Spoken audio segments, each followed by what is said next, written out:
ஒருத்தவங்க ஜெபிக்கிற நேரத்தில் ஒருத்தவங்களுக்காக வந்து இருக்கிறாங்க. ஜெபிக்கும் போது பார்த்தீங்கன்னா ஒரு கடல் அலை மாதிரி தெரியுது. ஒரு அலை எப்படி வந்து போயிட்டு இருக்கு. அப்போ நான் வந்து கேட்கிறேன், ஆண்டவரே எனக்கு ஒன்றும் புரியலை என்ன அப்படின்னு கேட்கும்போது எனக்குள்ள ஒரு எண்ணம் உருவாகுது. அப்போ தேவ ஆவியானவர் எனக்குள்ள ஒரு எண்ணத்தை வைக்கிறாங்க. அது என்னன்னா, அவங்க கிட்ட கேளு அப்படின்னு ஒரு எண்ணம் எனக்குள்ள உருவாது. அவங்களுடைய வாழ்க்கை அப்படிதான் இருக்கு. இந்த கடல் அலைய நல்லா பாத்தியா?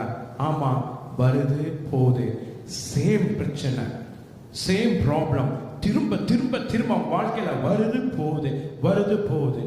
இப்படிதான் அவங்க வாழ்க்கை இருக்கு, கேளு அப்படின்னு நான் அவங்க சொல்றேன். சொன்ன உடனே அந்த சகோதரி அழ ஆரம்பிக்கிறாங்க. இப்படி அநேக காரியங்கள் எனக்குள்ள தெரிய ஆரம்பிக்கும். இப்படி காட்சிகள் தெரியும், மரம், வீடு, காரு, அந்த மாதிரி தெரியும்.